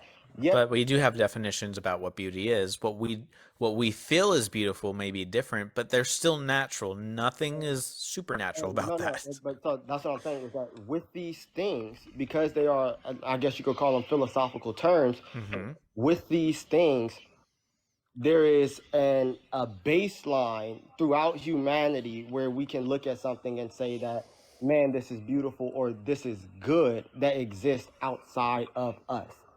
How? It's We something when like we that. see something good or beautiful, we're using our objective um, observation, right? We don't Like have, we can what do you observe mean things. what do you mean objective observation? Sorry, just scrap the objective. We're using our observation, right? When I see a beautiful thing, I'm using my senses. I'm using my observational skills, right? And I'm deciding internally if it's beautiful or not. And everything about that is natural. My senses are natural. My thoughts of what I find attractive or not is natural. And why I find it beautiful or not, it can be based off of my upbringing, based around my psychology of the world that I've adapted around. Again, all that's natural and none of it's supernatural. Yeah, and so then that's the thing. I do believe in an objective truth. I do believe that there is something outside. I do think that there are very few things that are not really arguable, such as, What's outside? I'm not sure what you mean by that. What's outside? what do you mean by You're what? saying something out is outside, and I'm not sure Outside what of outside me, like means. outside of myself, when I say that, If it's outside of you, does that make it somehow supernatural? it would be outside of the natural. Well, it's outside of you. That doesn't make it outside of being natural or not. It would be outside, apart from my mind, sits above me and not Is this apart from your accessible mind? and not accessible in the natural world. Is this iPhone apart from your mind? I mean, like, Yes. And it's natural, right? I'm So saying just that because it's not of you also doesn't mean it can't be natural. If you're saying that, if you're outside of saying, the hold on, natural if you're world. saying something is outside of you, like beauty and goodness, that can still be natural, and you have to prove it's No, supernatural somehow. I'm saying the standard for beauty and goodness and truth does exist before me and outside of me. These things, I The believe. standard is what you make it. What are you talking about?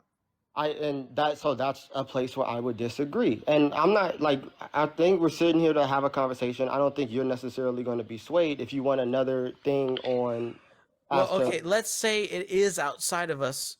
I don't know how you deduce that. Say somehow you have. How do you know it's supernatural and not natural? how do I know that it's supernatural? Yeah. Because How do you know there's not something outside of this universe that is a natural organism, not supernatural, and everything it produces is natural? It's a matter producing organism. It could be a living organism or a non-living organism, and it can be something that just produces matter, and that's where it comes from, and it's all natural. How do you know that's not the case, and how are you moving it somehow to a supernatural being? well, if there's a natural organism that at some point would have to produce, that produces matter, and that and is made of matter, then something would have to produce that. No, Because it can I'm be eternal. okay, so you have an eternal being Hmm. that is made of matter, but also creates matter. But Well, we don't know what it's made of necessarily, that's no, but it could still be natural. that was one of the things that you had said. Like it is Well, because I'm saying it in order produces matter. What it's actually made of, we don't know. It could but still all be natural. Does that make sense? Like nothing supernatural about it. It's just a so, natural so substance. how can you help me understand? Like, wouldn't the natural world or things for like yeah, if we're talking about the natural world, it would have to be physical, which means it has to be made of matter. If it's not made of matter, then it is supernatural, correct? Or am I wrong?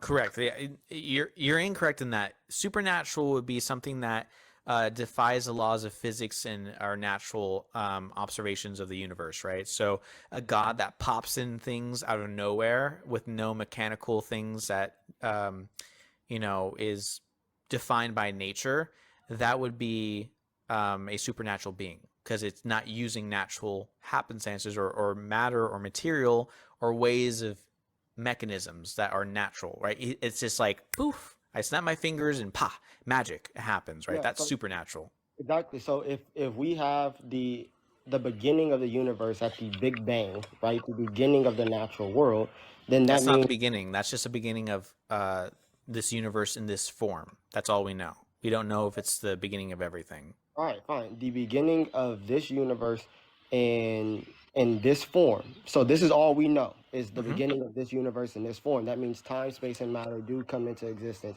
at the same time. Because whatever is before that, No. well, that's what the scientific consensus is. Though. What we know is that this universe and the time, space, and matter of this universe has a central point of expansion, not that it started to exist or not And exist. origin, and origin, because the universe has Origin of a the, u- specific point. Yeah.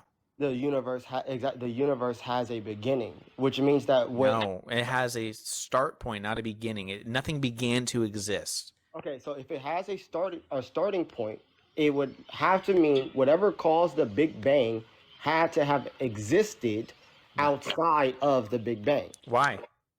Because for something, well, one, if we How look do you at know that? There's no way to know that. it, now I'm not going to say and act like I can prove this to you, but this is Right. you're asking me the question on what made me take this leap. So Yeah. so Yeah. one of the things is like you lifted up your iPhone. Never in my life have I saw such order come into existence by just a way of natural happenstances. Like like Us, me and you. What are you talking about? We no naturally came about. no. So that like I would Yes. no no I Did a spirit make you? Because I came by the natural happenstances of making love, right? would And my parents making love, and the sperm and the ovum come together and and created all me. yeah, All but natural. that's what I'm saying. But two people had to come together and make a choice to make love, and Naturally, then yes. yes, but that's what I'm saying. Two people existed outside of you in order to create you. Living comes from living. Non-living does not produce the living.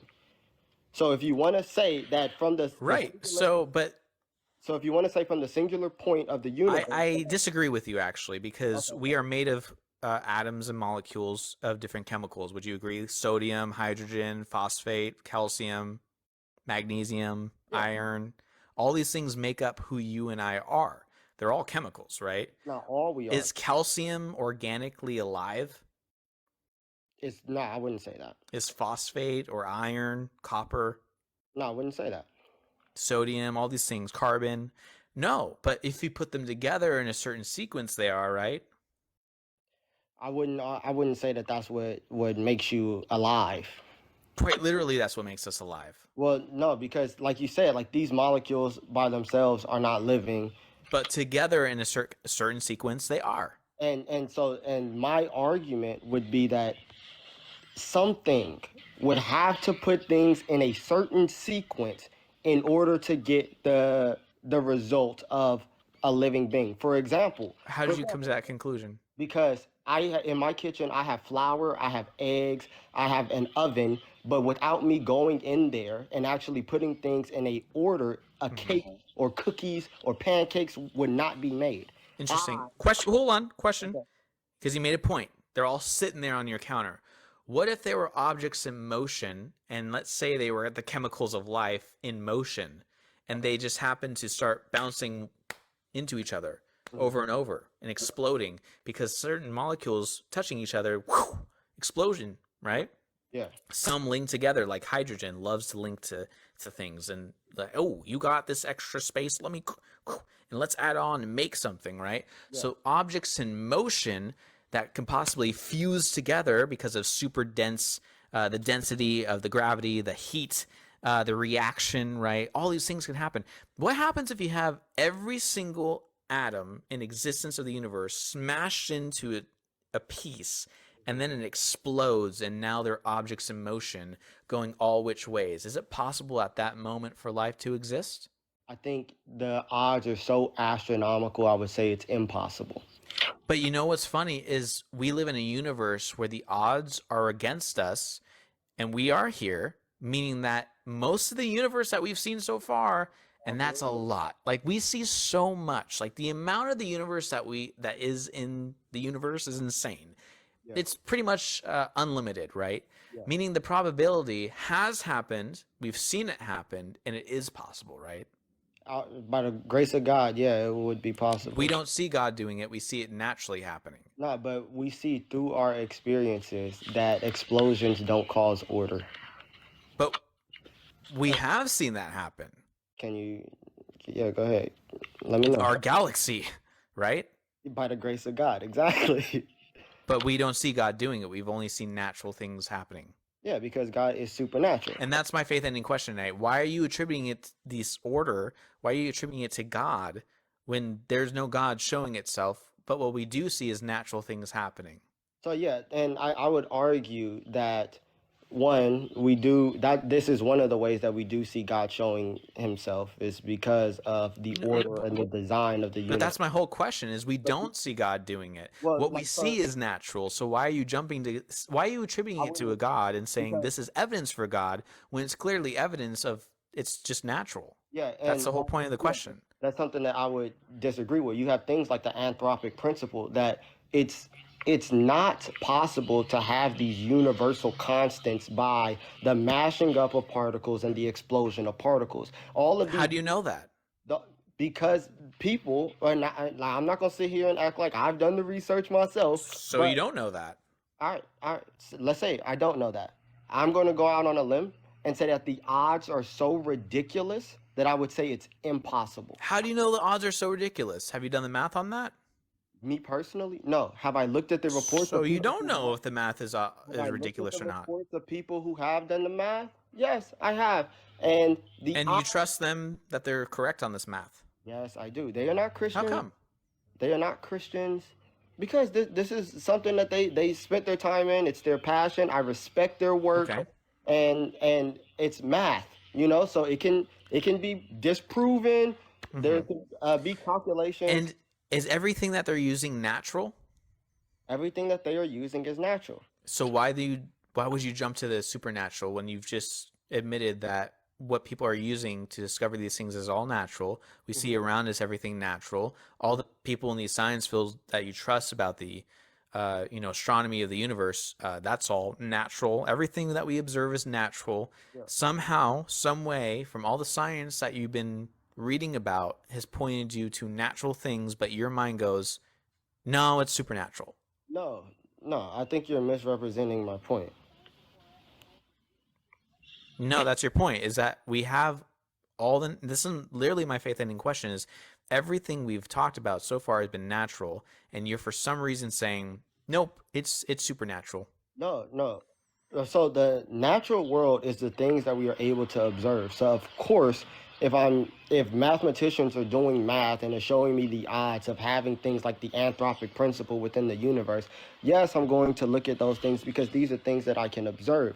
Now, if I can look at an imprint or the imprint that the supernatural has made on the natural world, it would be things like the things that the mathematicians are able to come and see, man, the odds of this universe coming to be are pretty much impossible, or things that are not Not pretty much impossible doesn't mean that it's impossible. And based yeah, off and that's the what I'm saying. success the success rate of planets that have life shows the probability to be pretty accurate because we don't see life all around us, do we?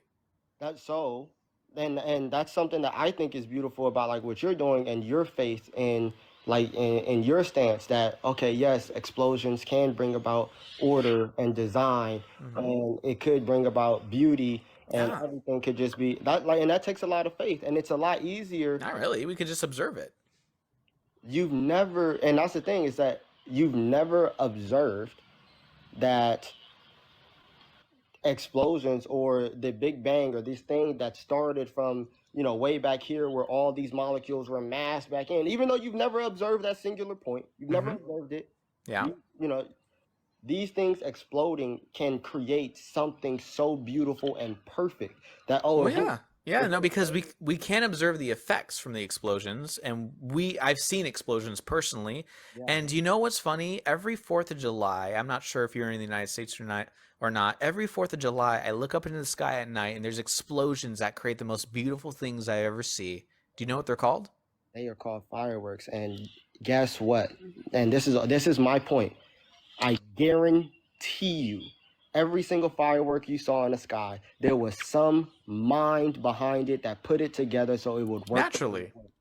No, the point. Yeah. Yeah, naturally. I'm not All they're saying- doing is taking look, some. I'm I'm not not saying that- exactly sure what's in the firework, but I'm guessing phosphorus of some sort. They take some chemicals that are in the universe naturally, and then they explode when they have the right substance, probably heat or fire, right? These things happen in their universe. So So when I see explosions in the universe, it's not far off to say that's natural because I see explosions naturally happening that are beautiful. And then I see out in the universe beautiful nebulas and things and go, oh, well, I only have seen natural in the world. That's literally my faith ending question. I've only seen natural things happen. So based off my observation around me, I should assume that this is coming from a natural happenstance rather than a God. And my question to you is, why are you leaping to a God? because the things that I see in the natural world point to something outside of the natural world. For example, How? You see natural things, you never see supernatural. because I'm sitting here and I'm showing you like you gave the beautiful example of fireworks. And my thing is, hey, somebody with a mind put things together in such an order and a design that it's going to operate the way it did. And I'm arguing that it is the same Well, way. you realize fireworks are more consistent with shapes and things, and that's how you can tell it was designed. When you see explosions happen in nature, they're never specific. Like we never see a nebula that looks like a perfectly heart-shaped, what we call heart-shaped, not an actual heart, but we never see a nebula in a heart shape that's perfect, right? We see chaos of explosions, things that look like it's not designed, right? In fireworks or in In the universe, when we look out to nebulas and we look out in the universe, do we see things that look designed or not designed? I would say it looks designed. Like I look at the Milky Way galaxy. Is and- God like blind when he's making these and just like and like trying to draw because they don't look like they have shapes to them? Really, 'cause Or the Milky Way galaxy looks like a spiral to me. You wouldn't agree? oh, okay, like yeah, so that's a gravitational pull, right? But yeah, exactly. So and you're telling me that the orbit of the Earth around the sun doesn't like Is a kind of Milky follow Way Earth galaxy here? spiral? Is that an explosion? That you're saying that these things came from an explosion, and you're saying Yeah, that and gravity tends to have some sort of Yeah, but spirally your- pattern your sometimes, point I was- suppose. the mind that creates the fireworks, it creates them in such a shape, and you don't see shapes in the galaxy, and I'm saying that you do. But what we see is gravity having that effect. Gravity is a natural thing, right? Okay, what about the sphere of Well, the Earth? gravity is a natural thing, right? Like, can we observe it in the natural world? Is that what you're asking? Yeah, gravity is natural. It's not supernatural. We can observe gravity happening, right? Yes, we can. Can we observe the effects of gravity possibly making shapes? Can you explain? Yeah, like if you have gravity and you use gravity in a way, like say you hang a paint can with a string over a pattern and you push the paint can and you're seeing gravity kind of work, right? And you're seeing the effects of gravity with the Okay, paint yeah, can yeah. and it's causing these patterns I know. right? I know what you're talking. Right. Yes. So when we see natural things occurring from natural things like gravity and they have natural shapes because of things that are happening, why are you now saying God supernatural when we So, have natural reasons to see why shapes form? and I think that's a beautiful question. I think the thing that you tend to turn a blind eye to is that in all of your scenarios or the things that you're explaining to me, there is somebody outside of the thing that's happening. Like, okay, we're gonna use the paint can to I observe. don't One see second, anybody one outside second, of things. one You're second, just one assuming second. someone's No, no, no, no, outside. no, no, no, no. I'm using your example. 1 second. You used the example of the paint can, and you said somebody pushes the paint can, and Yeah, that's not but this is outside of them. but That's this in the is room the with them. way in which we can observe gravity. I'm saying that if you're going to use an example like that, and we see examples like that all throughout the world, there is something outside of the paint can and the string and the canvas that got things started. That's what I'm Okay, we also have natural occurring patterns that happen because of gravity. We don't necessarily need the person pushing the paint can. The person pushing the paint can was just a quick little anecdote. Okay, my point is this: is that we have instances throughout the world where naturally occurring shapes and forms happen all the time. You're now saying someone's outside of the universe that we can't observe. And I'm saying all we observe is the natural around us. And you're saying, no, no, no, there's some guy outside of the universe who's supernatural that's doing all this. well, My question to you is, why would you make that leap? well, I think I've been explaining as to why. I'm sorry, this person really wants me to rap, but I'm just explaining that hey, order and design come from a mind. They come from But something, not, but not all the time. but not all the time. Okay, Right. all right.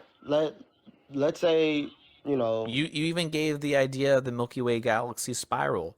yeah. We haven't seen that come from a supernatural being, All right, so right? You're attributing it and saying something we see naturally is supernatural.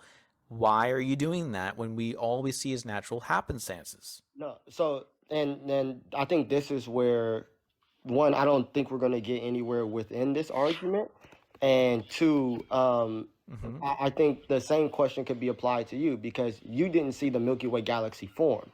So Sure. yeah, exactly. So you But can't that's literally my say, argument, though, I know Elijah. you cannot say that there wasn't someone there. Elijah, that's kind of like the entire point I've been making this entire time. We can't witness certain things, but instead of inferring that there's a God outside the universe who did it, I'm just saying it probably happened naturally because all we see is natural. You're And saying I God would, did it, and I'm yeah. asking you why you think a naturally occurring spiral of the galaxy happened from God instead of a natural reason. Okay, all right. Can you tell me my answer? What has been my answer to this question? Basically, because you witness people doing things and then you apply that to God.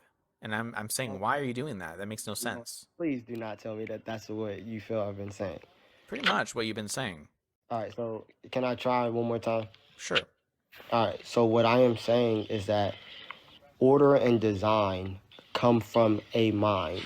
Life comes from life. Non-life does not produce life. So Whoop, whoop. How do you know that? because I have never seen a rock produce the living.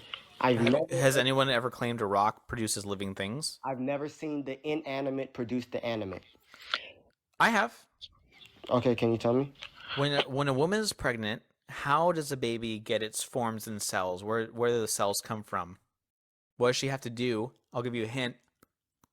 What does she have to do for that baby to make more cells and become a baby? Oh, to eat? Right. She's eating something, right? Are those things that she's eating, are they alive? I mean, if she's eating plants, yeah. But other than that, So like, she's not eating plants. is She's she? eating something, right? Yeah. Does that non-living thing somehow become a living substance within inside of her? No. The non-living thing helps. Where does the baby get its cells from? No, the baby gets its nourishment from What's the nourishment? that What is that? it's going to help the baby survive. The living thing is the mother, and the other living thing that the mother is producing is the baby inside of her. Now, To You nourish, can even say that about your own body. Where do we get our cells from? How do our cells work? we get our nourishment from From? eating other things, Right, which but becomes that is living. no, that is not giving us life. Quite literally, it is. Quite literally, If that non-organic substances as food is Mhm. giving us life. If that's the case, please go to your nearest cemetery and just fill it with burgers, because that's the thing that's going to bring them back to life. What kind of argument is that? If food, What kind of yes, argument is that? Like, because just listen to what you just said. yes, no, I'm very clear on what I just said. If food With your is whole the chest, thing, you said that without like completely skipping yeah, a beat no, and understanding absolutely. what you're saying. No, absolutely, and I still stand by it, because if food is the thing that gives life, then it should be the thing that's able to revive the dead. But You're, food is not no, the I thing. guess, okay, this is my fault. You completely misunderstood my Okay, argument. I'm not sure if I just made a bad argument or not, but let's try again. okay. When I have to live, what do I have to do? You said when you have to live? When I have to live, I have to live. Oh, I'm live. alive right now, and to Okay. sustain my life, I have to do what? Yeah, you are gonna have to eat and drink. Eat and Absolutely. drink. Are Yeah, these things I'm eating and drinking, are they alive? you're not alive. Do these things that aren't living help me sustain my life? They help bring nourishment so that you can further your Does life. H2O I drink from my water, does that break apart and become hydrogen and oxygen within my body that goes into the other cells and help those cells live? Do they help? Yeah, then that's what Yeah. I'm saying. I'm not Right. So arguing those with that. chemicals break down. They're non-organic chemicals that break down with my body, that become part of my body, and those hydrogen, oxygen, carbon, all the things that make us what we are break down through our gastric processes and become different parts of cells, and those cells as a whole unit become living organisms. So I just gave you an example, Elijah, of non-organic substances, things that don't have brains, just chemicals Mhm. becoming life. No, so my Yes, my all I'm missing is from that is a chemical reaction of what our bodies do to make that life. But yes, a chemical reaction can make a non-living thing Mhm. living, and I just gave you an example of that. that's an awful example if that's what you're trying to communicate. No, it's a great example. It's just Because you don't like it. I'm saying that the non-living does not produce the living. I'm not saying that the non-living does not help sustain the living, but the non-living does not produce the living. Yes, Therefore, they do, because they're producing it by a chemical reaction. The reaction causes those chemicals to break down and become part of something living. so for your analogy to work, it requires something already alive. Do you see what I'm No. saying? Okay, Is so H2O alive?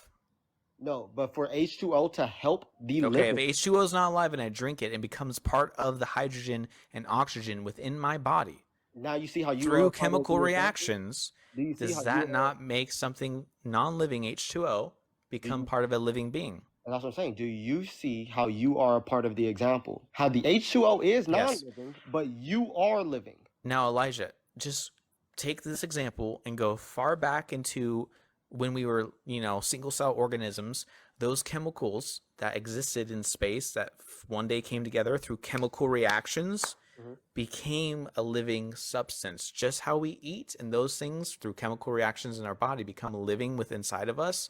Those same chemicals somehow came together. Oh, Chemical reaction occurred. They became living at one point. Does that make sense?